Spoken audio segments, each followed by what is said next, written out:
Hey everyone, I'm Jordan from New St. Andrews College. I'd like to invite you to join us for one of our upcoming prospective student weekends. We have one on March 2nd and 3rd, and another from April 13th to 16th. To learn more and to register your visit, check us out online at nsa.edu. Thanks for listening and enjoy the show.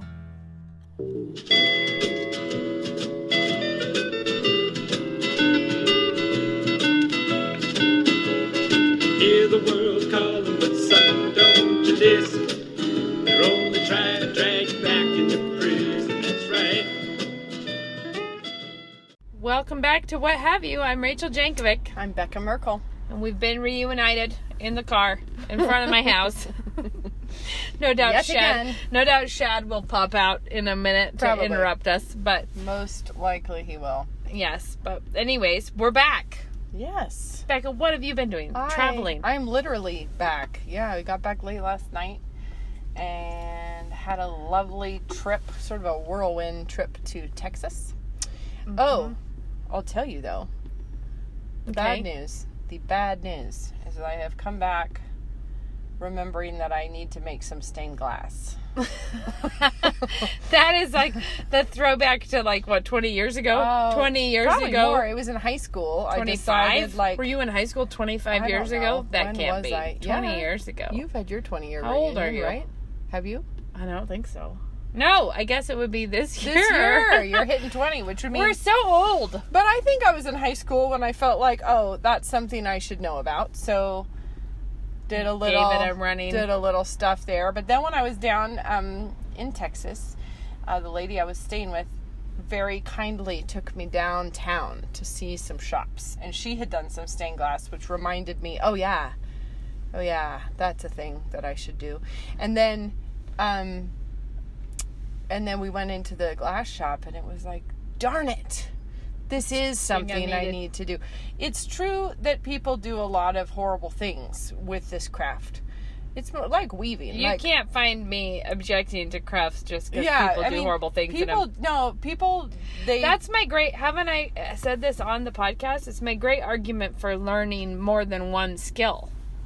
Because, back when there was no internet, and that was not an option, I hated Joann's because I identified it totally with bad plastic canvas efforts. Yes. I would be like, what is going on? If you were going to be crafty, you have to be plastic canvas Kleenex box covers. Yeah. And I was like, and who wants that? And then I thought, I think that those pattern books they had at Joann's, they've even gotten better now. But they were not attractive. No. At that time. Mm-mm. And I would look at them and I thought that they still take it right out of you, I think. It seemed like a bad cyclone of getting stuck in a genre to me. They're very demoralizing. Yeah.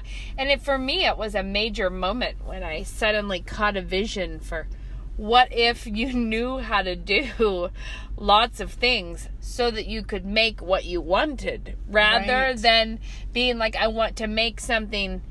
What can I do in this narrow category of things? And it was like, that's how we end up with the problems. Yeah, it's true. That was an era where the crafts were running amok anyways. Yeah, they were. There was a lot of mop head dolls and door stops with raffia. Little wooden cutouts of things. I think we had a big surge was Grandma Greenside's the one who was making those dolls that held doors open? There was a lot of. Do you know what I'm talking about? They had beans in the bottom, and they were like a tall doll that I don't think Grandma made those, but I saw them around. They might have had raffia hair. There was a lot going on there at that time. Yeah, it was in the country kitchen phase. And my husband recently just popped off with something I didn't know about his past. What? I think it was a very, very short interlude in his past when he was 10 or something. But he was back when we were all trying to paint wooden geese to go on the wall. Was Luke a tall painter? I think maybe only for an afternoon or something. But he was like, what was with that whole era where everyone felt like we had to paint wooden geese? There was a lot of goose theme. Yeah, we bought Mom that cookie jar that had a blue mob cap. It was a blue goose. Yeah, with a bonnet with a mob cap bonnet and a big bow on its neck. I sometimes see that same cookie jar at Goodwill. Really? I never bought it. You haven't gotten it. Yeah. No, I've stayed off the... I know. And why a blue goose? We bought that for her. There was a lot of geese, though. But we were like, she'll love this. It was a country time. But... We also remember it was the same era of our childhood where we bought her a new crock pot. Remember that? I do. Because her old crock pot was failing in No, it wasn't. It was, we just noticed that it was not modern and stylish. It was either dark brown or olive green. And I think it was olive green. I remember we were sort of like, maybe we need to update outdated. We got to get a country kitchen crock pot. So we went down to the Giant T with our money we'd scrounged up. And I remember buying the weirdest things at the Giant T. And we bought her a crock pot that was like beigey cream with little toe painted hearts on it, which felt much more fashionable. Like, look, we got you a chic crock pot. And probably, if I know anything of the case, I bet you that old crock pot was mile better. I know, and then poor Mom then had a cheap, not like a crock pot we could afford from the Giant T. Had to be nothing. And, those old appliances, man, they just stick to it forever. They just live on, and it was probably a really valuable olive green one that we traded her up, but for the stylish country kitchen look. It's the things that mothers put up with. People were hanging a lot of Jell-O molds on the wall, and hanging baskets from the ceiling. And wasn't that early Martha Stewart? She was in it to win it in the early country kitchen days. Yeah. Anyways, we were influenced at a young age. I'm telling you, I need to make stained glass because the thing is it's like cutting glass is not hard, and the process doesn't look hard. It just looks like something I'm going to need to go ahead and do so I can have done it. And then the other problem that where would you put your stained glass window? Well, that's neither here nor there. I don't have a need for stained glass. Oh, well.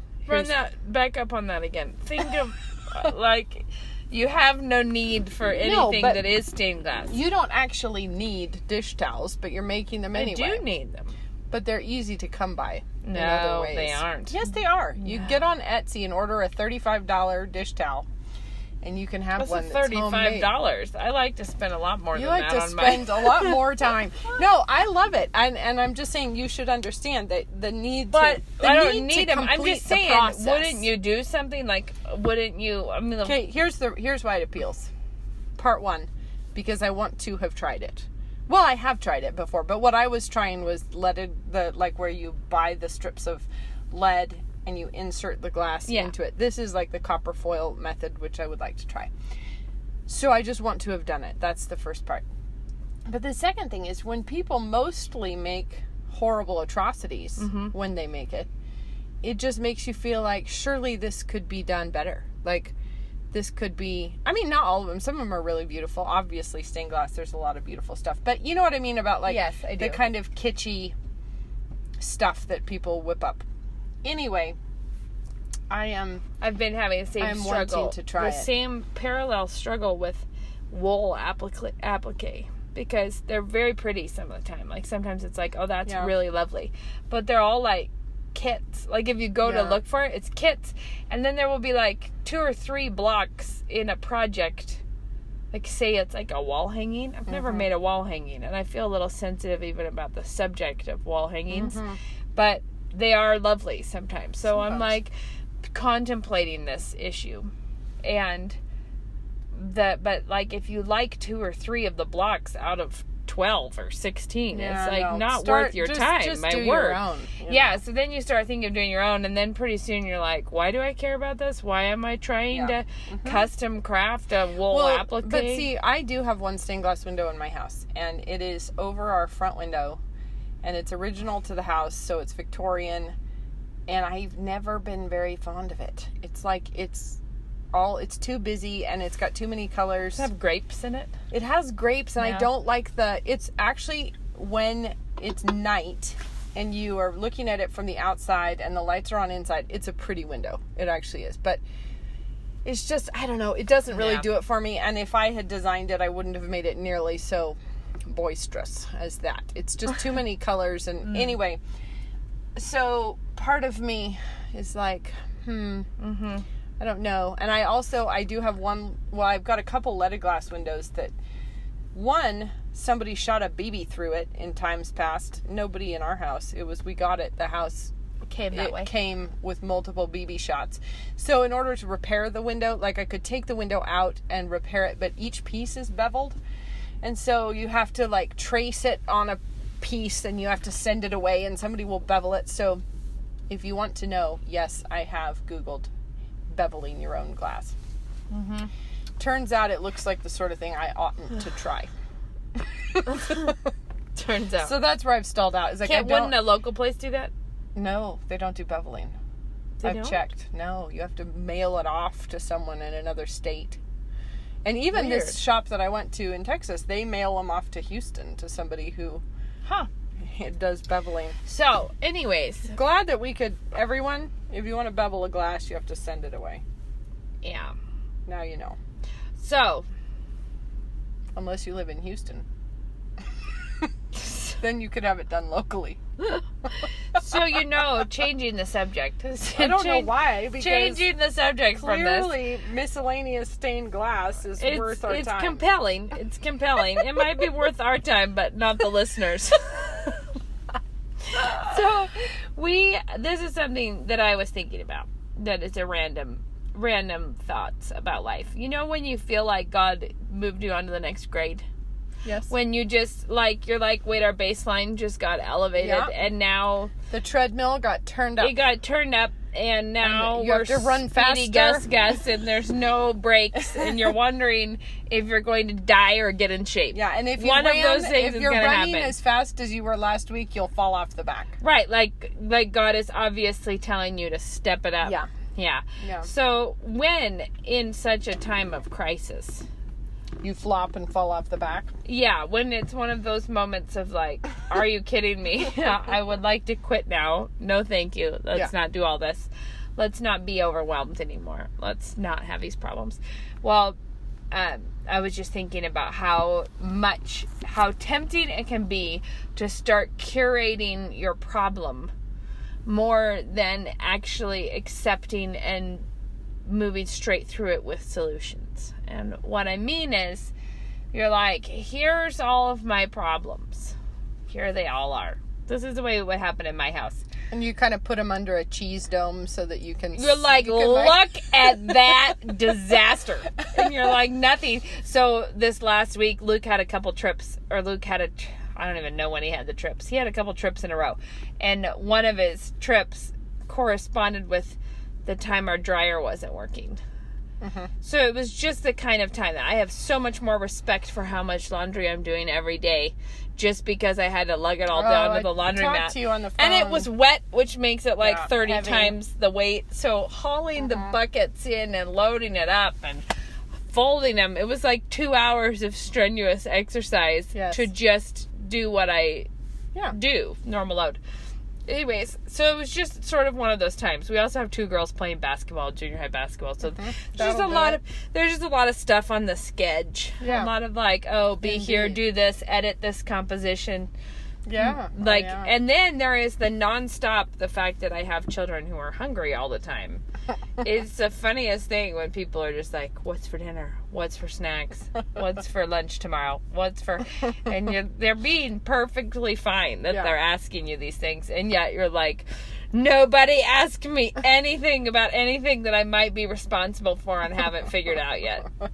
I don't want any pressure. So what I'm saying is you end up having this snarl of problems. In our case, we have a couple, it's like extracurricular activities that we know God signed us up for. It's very clear the Holy Spirit put this on our plate, and this is what we're doing. And in that category, I would put any kind of, evangelistic opportunity or something where you're like, come, it doesn't matter what your schedule is. If your neighbor needs to hear the gospel, you make time. You do these things. So we have a couple things like that got just suddenly folded into the schedule. So all this is to say, it's great, it's wonderful, but it is also like, I think we're going to have a hot second to breathe at any point. Where's this happening? It's going to be spicy through and through. Right, but I'm realizing sometimes it's like, like if I'm confident that all the things that I'm doing that are on my to-do list are things that honor God and that I should be doing. Like, if there's not an obvious, like, probably you're wasting a lot of your time with that. Sure. Assuming that, then you're supposed to be doing an amount of work that is beyond your capacity to do, which is funny. But then you can have that moment where you feel like we need to talk about this, we need to reflect on how much more this is than I can do. But at that moment of the conversation, you don't want anyone to touch it.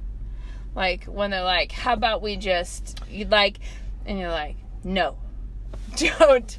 I want that mess. I'm talking about in the flesh. I'm not that we ought to do that. But when you resent suggestions, because it's like, no, you don't understand. You don't understand. I don't want solutions to this. It's like, if you present a solution, that's actually very offensive because it makes it seem like it's possible. And when it's you not say possible spaghetti, you're insulting the depth of my trouble.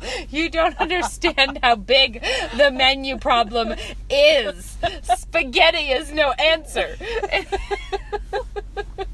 You have that temptation to not want any solutions. And I realized, this is something I'm just processing in my own life right now, is that I was like, I think the most important way for me to be better at managing more is to focus on being really good at quick decision making that gets some things off of my plate. Because I realize I can be tempted to say, no, let's not talk about, I want to put in the list of things I have to do the whole food snarl. Okay. But then if someone's like, well, let's stop, someone being Luke, really, who else would do this? He's like, let's stop at the grocery store and grab what you need. And you're like, no, because I have to make a whole plan. Sure. And in my mind's eye, I have inflated this problem to the point that obviously, because we need 3 homemade breakfasts this week, plus snacks, plus, you just want to, you're like, no, I want a whole entire solution, not a stopgap measure. No, there's that. But there's also sometimes, if it suddenly looks like it's feasible, then you would have to do it. Or if it's an impossible mountain, then no one can blame you for curling up and crying. You're like, see? So it can't be done, no matter what you said about spaghetti. I noticed this because Sunday nights can be really wild because we take Sunday, we rest on the Sabbath, and then at 6 is like, okay, let's get ready for the week. But it is not uncommon for at 7:30 Sunday night for me to really genuinely not want to go to the store, not want to leave. You're tired, you're done with it. You're right. This time of year when it already feels like it could be 11:30 or 12 at night, it's dark, you're like, no, we don't need to do this. So last night, my very kind husband is like, no, let's run out, we'll get a coffee, and then we'll stop at the store. We stopped. I didn't have a menu plan. And it was shockingly easy to make a menu plan while bombing through the store and grabbing things that we needed to get through. I really was 20 minutes of not a whole lot of effort, and we solved that problem for a little while. I have a kind of almost standard, it's Sunday night and I need things for breakfast and lunches and I haven't made the dinner plan yet, but here's just the emergency Sunday night run. I have that one. Yeah. That's just common. We do that too, and I think it's fine. It's just that the thing that I was noticing is that if I don't want to just, when you know God is giving you more to do, and you're like, this means I need to improve in certain areas of how I'm handling things. It doesn't mean it's not true that God is giving us an impossible amount to get done. But he's giving us things that it's like, okay, so where are the margins of time I'm wasting? And one of the big wasteful times would be the time you spend curating the problem and admiring it from all angles. Let's take a different approach to how much work this is. And let me reflect on that with myself. Just thinking this is so hard or this is whatever. I don't know. I just think it's interesting. I've been through many. So what are you saying? I just thought it was something that was helpful to me to think in terms of someone who is dealing with more to do than seems possible has to be someone who can quickly make a decision and move on from something and not And other times, just learning to, one of the things is learning to, like what you're focusing on, just get up and do some stuff, just tear the Band-Aid off and go get some stuff done. But the other thing is, you have to suddenly, like when you have too much to get done, you have to be okay with some of it not getting done. Yeah.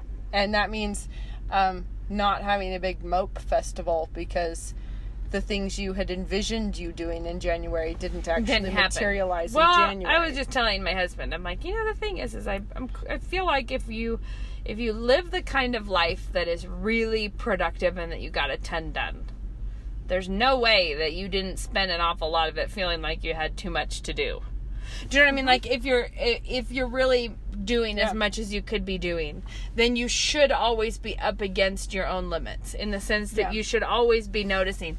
What I find difficult, and I think is really spiritually healthy though, is the balance between that. We've talked about this in other areas, caring enough to be motivated to do it, and not so much that you're losing your spiritual status as a Christian when you don't get what you were hoping to get done. So I feel like we talk about frequently, you and I talk about this in terms of like, if you want to be somebody who's getting a lot done, you're being productive, you're making the most of the opportunities, you're all of that. We talk about that a lot. But then one of the things that I see commonly discussed among women is this idea that you should never take on too much. You need to pare back. You need to become good at saying no. You need to take life slow. You want to be not, and that's a very popular thing right now. And I don't remember if we've talked about it much on the podcast. I think we have. I remember we talked about it once. Somebody asked us about this. Like, when do you say no to things? Because, no, I just can't take on more. Where is that actual line? And the truth is, both you and I know that there's that line. We're always talking about trying to get more done. But there is a point at which it's no, for heaven's sakes, no, don't do that thing. And Ben says no all the time. If I'm like, you know what I ought to do? I ought to start a weekly.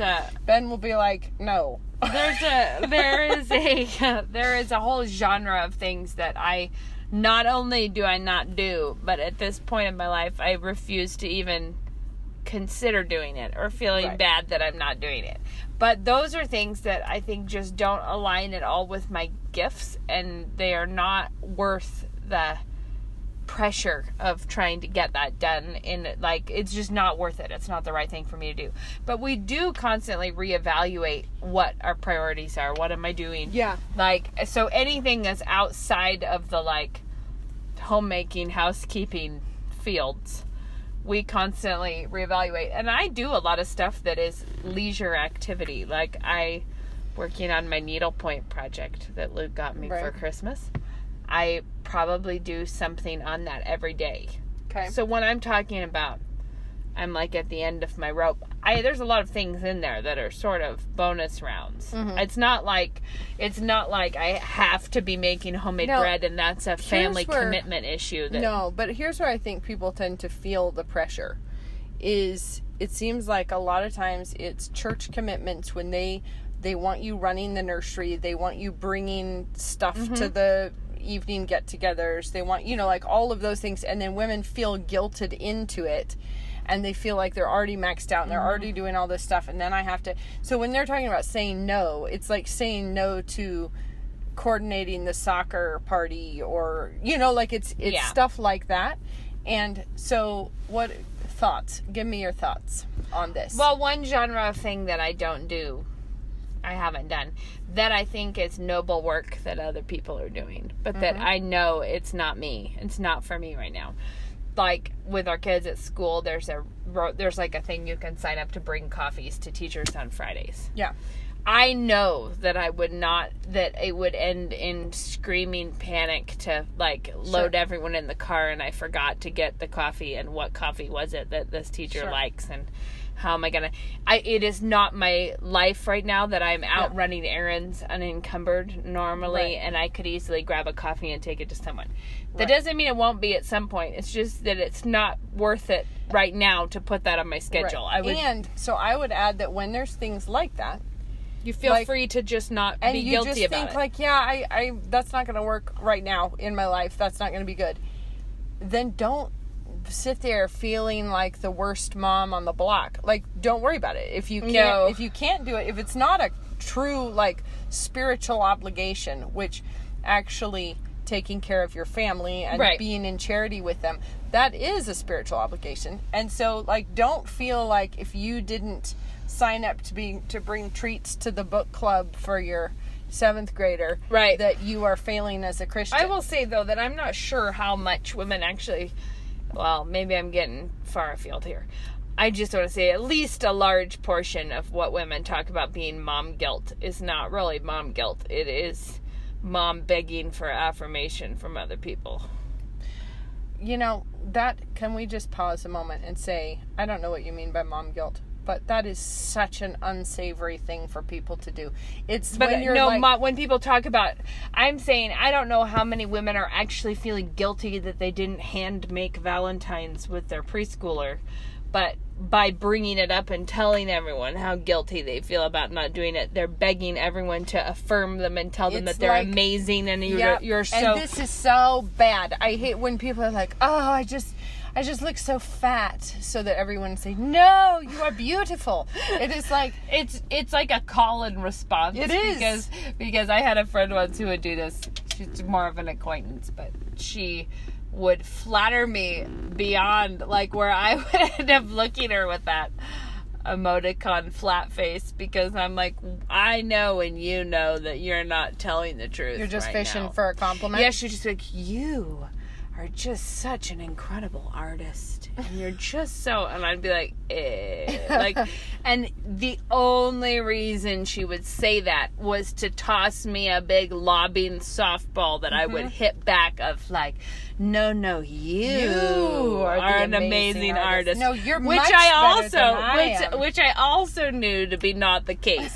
So the whole thing was like a big monster pants begging for compliments, and I hated it. Yeah. Like, because I'm like, no, if somebody starts that up with you, you feel like they're obligating you to something. Yeah. Like, now are you saying I have to tell you this because I think you're lying to me and I don't want to lie to you. And the thing is, like, what do you mean by mom guilt? Like, people call mom guilt anything like, I'm not, my kids aren't eating healthy enough food. I just feel really bad about this. Like, I think I just wonder, guilt's a horrible motivator, and I'm sure there are a lot of women who are dealing with various kinds of guilt that they're not living up to Pinterest expectations of motherhood or something. Sure.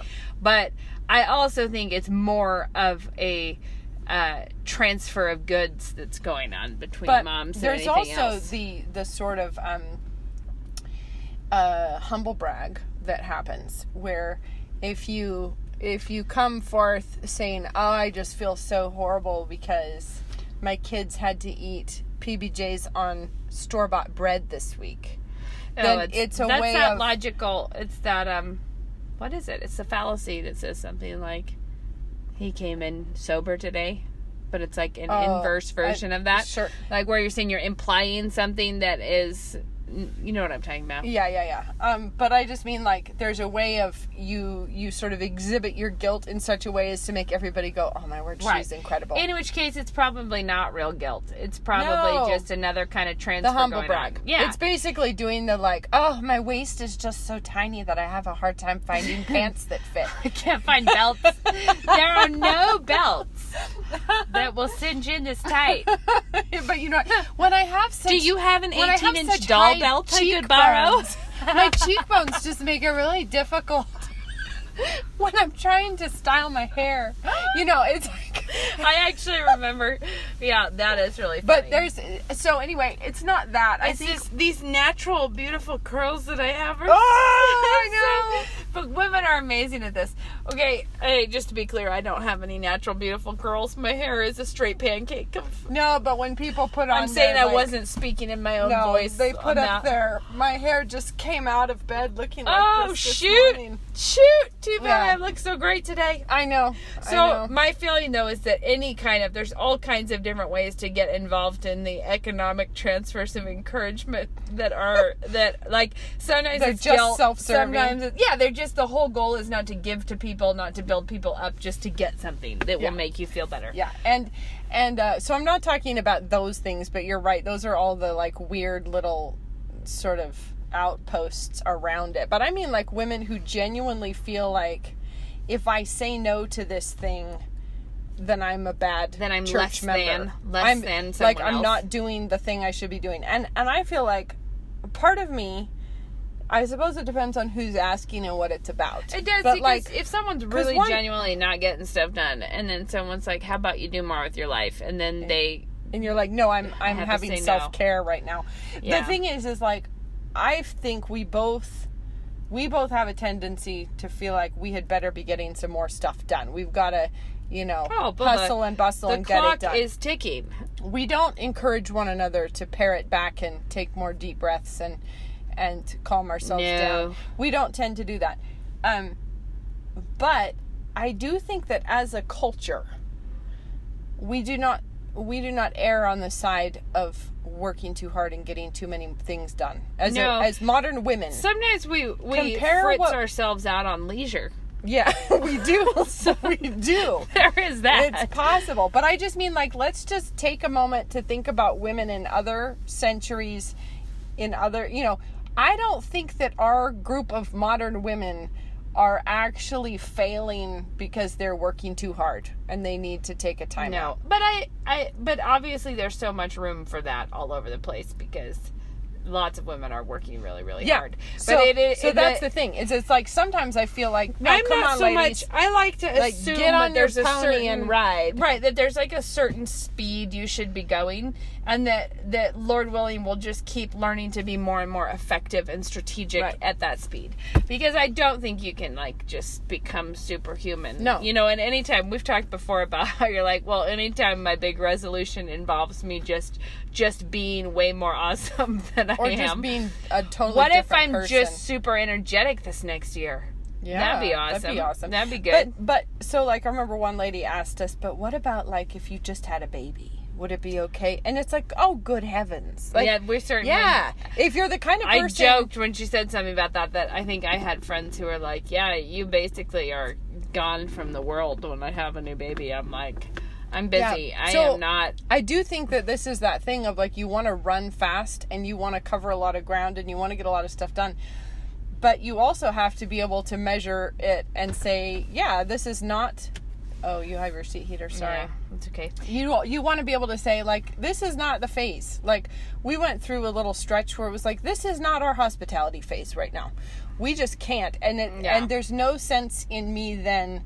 having a big guilt attack, beating myself up. If you're being faithful with the stuff God has put in front of you, you're making the most of it. And then you can just trust that if you're faithful here, God will bring you out the other side. And then maybe later it will be your coffee delivery phase or your more hospitality phase. You have to be okay with that. And okay with understanding that people are very different. I know people who are like really, really not at all, just the way people are affected by different kinds of work. Some work is easy for me and very hard for other people. Okay. And work that is easy for them is hard for me. Like, we are differently gifted. But see, okay, this is where I feel like you always have to, like, when Christ's parable of the talents, he gives different amounts to each servant, and each servant is responsible for what he was given, not for what the other guy was given. And you're expected to return... Give the master a return on the thing he gave you, but so often women measure their fruitfulness by looking at other women. And I just, like, this is one of those things I notice in the garden where it's like different plants have totally different kinds of fruit. And you could have, and depending on where it's planted and what kind of a plant it is, some plants are going to come out with one big fruit, and that's it. Like, they've got it. There's one. And then other ones have tons of little berries all over the place. And if you think, yeah, but look at all of her berries, but I'm an eggplant or something. It's like... we're not the same. And you're not the same. And you can't measure yourself up against other women. I think you should women are really bad at comparisons. It's true. Bad at comparisons or bad with comparisons? Both. They're bad at all of it. comparisons can be just really healthy. Like if you're starting to run and you're like, I'm not really good at this, but I would like to be better at this. You might want to find out what's an average decent mile time. Yeah. Do you know what I mean? Like if I am running a 1 mile in 30 minutes, what is a reasonable goal for me? You know, like, and so in that way, it's totally legitimate for someone to be like, well, I'm a stay-at-home mom with 4 kids, and she has 4 kids. What is she doing? Yeah. You know, but it's not good when any of the envy or striving gets entered into that. Like, instead of just like, and then when you're comparing yourself on your worst days to her on her best days on social media. Or the meanest, most stupid thing of all that we do is comparing our own best days to someone else's worst days. No. Oh, well, that would be the meanest. No, I meant the thing you can do to yourself where you're like, that one day where I just got so much done. And instead of receiving it just as a gift, like God gave me that day where I had the opportunity and the ability and I had the energy and we got it done. And instead of receiving it as a gift, you want to be like, new baseline. Anything less than this, I'm going to complain about now. Right. You know, like, and I have to be really aware of it. It is an exertion for me when my husband is out of town. It is a different level of intensity. And that almost universally, the day after he gets back, I am like tired and weird and hard to get going. It's like I made it to a finish line and then it's really hard. You're like, you collapse. No way, that was a finish line. How is it Thursday? Like, what happened here? I'm confused. And so I think it's just important to keep your... I think we easily compare ourselves to others, but I think we also compare ourselves to our own fictitious versions of ourselves.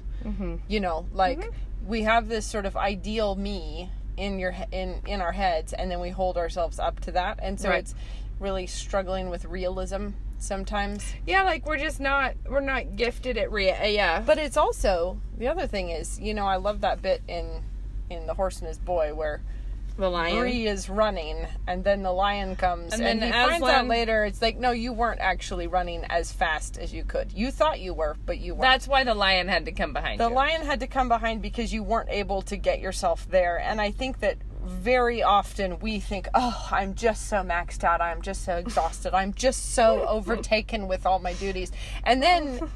oh, suddenly it turns out, oh, I can run faster. There's that tank top somewhere that makes me snort. That's like, it's like looks like a gravestone. It's just a black, but the way the words are written. And it says, in memory of when I used to care.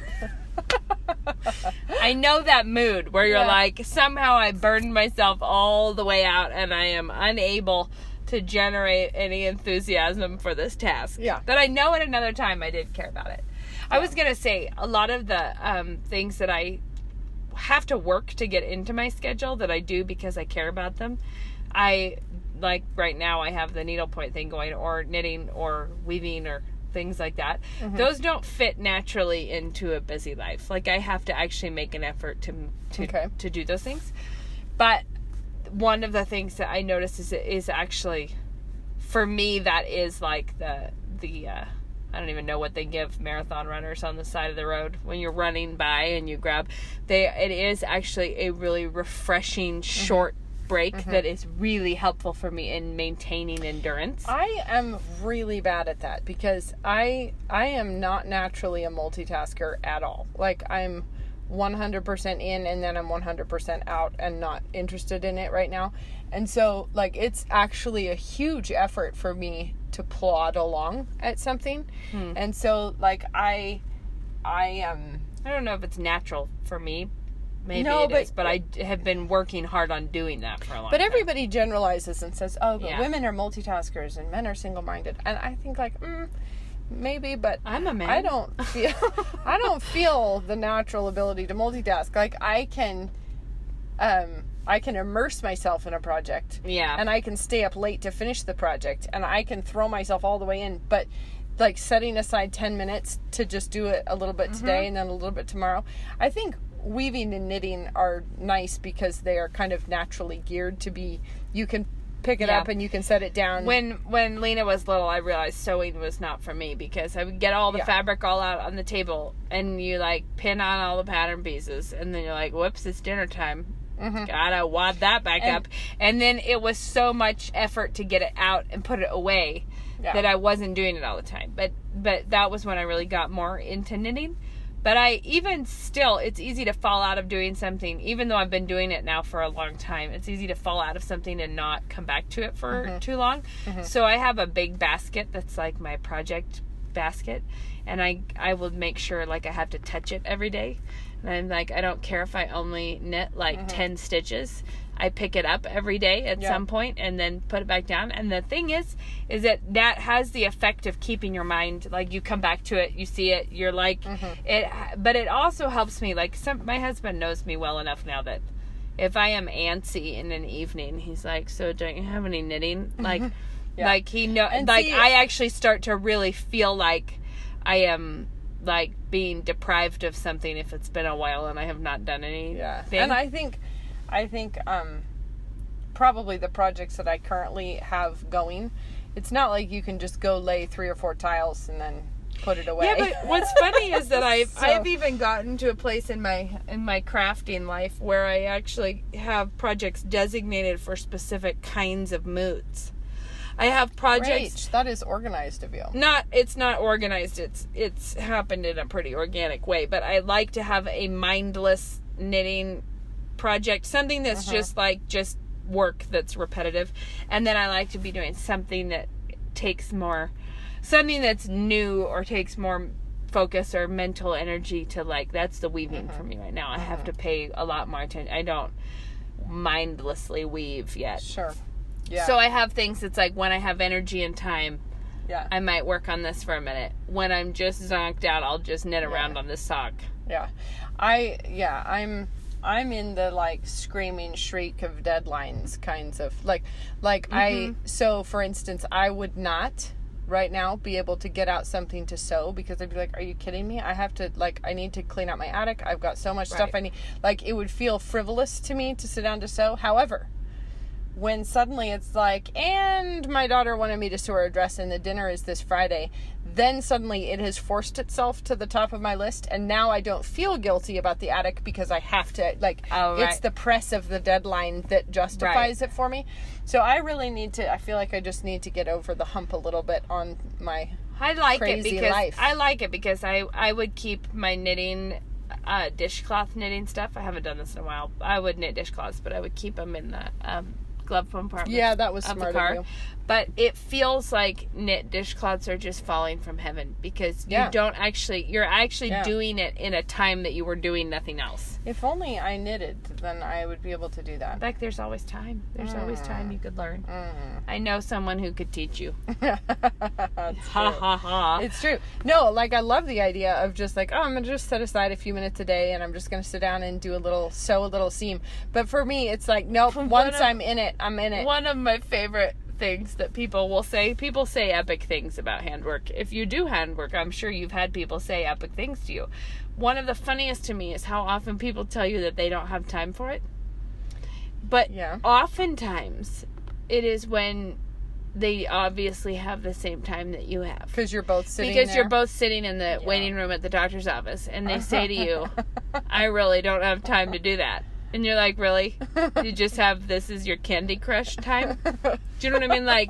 Like this is, that is such a funny thing. Because I was like, well, I know what you mean, but I also, I know what they mean, that it seems like, and it is always true that getting started in something is a much bigger time designation than once you already know what you're doing, then you can easily pick it up and do it. Yeah. That is knitting for me now. It's not something I have to like. Yeah. It's true. But where will I buy the yarn? Or how will I do this? Exactly. You've overcome those things already? All right, so do you have any hot tips? Oh, you start with your hot tip. Oh, I don't have a hot tip. Yes, you do. You said that you would. Did I? I asked you before we started this. I said, do you have a good tip? And you were like, yeah, I'm sure I do. Well, that confidence in myself was really mislaid. I think you said something that was close to that. I don't think I said that exact thing. How about, let's have a topic. Oh, I said let's talk about books we're reading. No, I'm not reading, like, anything worth tipping right now. Okay. Okay, I have a tip not related to books, and you hate this tip. I might have actually already said this tip and had you hate it on the podcast. All right. Go ahead. Tell us. Okay. I'm ready now with all my hates. Yeah, you're going to get out the hate backpack and unpack it at me. Okay. When you're going to be baking something that requires shortening. Oh. See? Yeah. And you're like... I hate it. And you need to put 1/3 cup of shortening in your whatever it is. And more than this, you're going to need that 1/3 cup again for the recipe in a minute. I hate squidging out your shortening from the cup. It's like, you never get it all out. It's a total messer. So you just throw a piece of saran wrap, guys, in your measuring cup, pack in your shortening, and then you just pull out the saran wrap, dump it in. It's a perfect little cube. You throw it away. Life is beautiful. And then you don't have to rinse out and wash out greasy cup. Do you do that same thing? Like, if you're like, I'm gonna need a dry ingredient later, let's just saran wrap this for the water. For the water? I thought you were going to say honey or something. And I'm like, no, because clearly that would be dumb. Because the thing that's so luscious about the shortening, if you bake with shortening and you don't have moral scruples about shortening. But the thing is... You should have just been talking about coconut oil so that nobody can object. When I say Crisco, I don't mean Crisco at all, guys. Pretend I didn't say that. For healthful fat. Because the thing about it is shortening does make a luscious chocolate chip cookie, depending on the kind you want. Anyway, but the thing is, no, I really dislike it because it's greasy. You have to go wash the whole thing. Then you have to dry it. And as soon as you've washed it, then all of your sugar or flour is going to stick to it. It doesn't matter how much you dry it. It always sticks. I have a simpler solution than the saran wrap. Just buy multiple cups. I have more than one set of measuring cups. Well, you also have kitchen cabinets. You first world dweller. But I just can't get behind the idea of wrangling with a piece of saran wrap. You don't wrangle. That's you the wrangle. Thing. You don't. You wrangle. You cut a little piece. If you're doing anything with saran wrap, you are wrangling with saran wrap. You cut one square, guys. Tuck it in your third of a cup. It doesn't even. You just stick it in there, and then when you lump your Crisco in with your spoon, you just pack it all in there tight. It works just great. Easy schmeezy. I love it. It's like, like when you're, when you're going to throw a stick of butter in something, it's very nice to just unwrap it and drop it in. Like, imagine if you were scooping it out of a tub, Rach, and trying to measure out a 1/2 cup. Have you gone so far as to just buy the sticks of shortening? Well, I have, but I don't love it as much. Because my hot tip, one thing is here's what I'm going to tell you to do. A lot more. Here's what I'm going to tell you to do. And then you have a cut thing of shortening. Do Becca's saran wrap technique, but fill up your cookie sheet with designated wadges of saran wrap of Crisco, and then freeze it so you can just have a bag. Now you're just being ugly. So you can have a Ziploc bag full of 1/2 cup measurements of Crisco. You know what I have sort of done though before? Now what? I have done that with bacon grease in an ice cube tray. Because it's not as weird. Because you just feel like if you have bacon grease and you need to save it, because let's be honest, roasted potatoes if you toss them with some bacon grease, it makes the most luscious potatoes ever. Anyway, if you just freeze it in little cubes, then boom, you've got it. I thought of my tip. What's your tip? So this is how to make a large scale batch of au gratin potatoes like I just did for Sabbath. Okay. Realize that you're running way behind. Okay. Realize that you have not peeled potatoes in time. Just decide skins are good. Because you've been procrastinating on Saturday. Sure. And when it comes to your attention that you're not on time, the next step is, of course, to think that this is the time to try peeling potatoes with a drill. Did you try that? We tried. I have always wanted to try Luke, that. How do you feel about running? But do you actually have one of those wire brushes? We didn't have a wire one. I looked it up and somebody just said to use the toilet brush. So we sent Luke to the hardware store. He went screaming off to the hardware store. To buy a toilet brush? Just like a stiff plastic bristle brush. Yeah, and then how do you hack attach off it? the end and then just grip it in the drill. The trouble is, it did clean those potatoes like How do you get it in nothing the drill? else. Does it just have like a little when your skinny drill will thing? like open up. Yeah, we cut it at a place where we could get it into the drill. And, Okay, And it cleaned those potatoes like nothing else known to man. Did it peel them? It peeled parts of some of the potatoes. I think Probably a wire brush they would should. have done Well, it more. I wonder if like a red potato would have been better Did you than use a the russet. hose? Were you running the hose in the bucket at the same time? No, we did it in the kitchen sink, but it was a tall bucket, so it was okay. But Okay. they were When I like saw it- oblongy big potatoes, so I wondered if they didn't turn enough.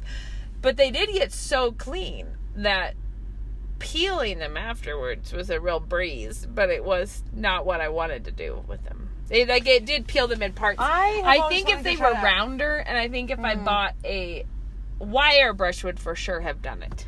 Yeah. They were all whizzing around and they're like nobody's business, but it was kind of like, how long are we going to keep trying this when I'm already late on the potatoes? Yeah, okay. Well, I think we should all get together and try it with a wire brush and see. Because I have wondered this. I think I have a life where I'm going to have to periodically peel far too many potatoes. So when I say, yeah, me too. Seriously, Mm-hmm. I just the other day, I was you guys were doing potatoes for $700 or whatever. Yeah, I It's know. too many. And no, but I just last week I was doing 25 pounds of potatoes in one batch. Just It's a like lot. It's a a lot. lot. It's a lot to peel. A person grows weary. But when I saw it, somebody was just had the hose in the bucket outside and was just holding the brush down in those potatoes, and it's a wire brush. it was a wire brush, and those peels were like flying everywhere because the hose just kept them like churning out. And after, Well, the spinning drill got real. yeah, but this going. got all the peels flying out the top of the bucket at the same time because you had the hose, and so it was just I'm gonna need to try it again. Actually, I'm glad you brought this up because I've always meant I'll to keep try it. refining the system. I've seen people do this with the toilet brush thing, or not even a brush. Maybe it was just the wire attachment. I don't know, but to clean tile with, like tile in the shower. Well, these were russets, and I think that their skin is a little bit thicker than like like red potatoes or like russets Yukon have Gold. the thickest. Yeah, Yeah, and so Yukon Gold, I bet would just peel in a flash. I mean, maybe I'm gonna try it all now. I think we need to. Yeah. All right. Well, we'll keep you posted. Everyone, try the Saran wrap. You'll thank me. You'll Rachel? thank me, and you can join on Rachel? in Facebook and mock me for my disapproval of this tip. You ought to try it. I've done it back when you first recommended it to me. I feel like when we were but children. I have stayed with this. This is a path. long-standing disagreement and shortening measurement techniques. No, because here's the thing. When you're scooping it back, you might get it in all level, but you know you didn't get it all out. So now your measurements are messed up. I just feel confident in that margin of error. Just like, can't possibly matter. Now that you say this, I too am confident in the margin of error. I still just don't like leaving a lot of greasy residue on everything. That probably has to do with how long you lived without a dishwasher. Well, that's valid. You may have brought to light the origin story. Yeah, because then you have to get in there with a sponge. But if you're just putting that's what it I'm in saying. the dishwasher. No, you have to get in there with a sponge, and then you have to dry it off, and then it sticks your flour to it. It's a really hard knock life with the Guys, Crisco. try it. All right. It's good. We'll let you go. Goodbye. Bye.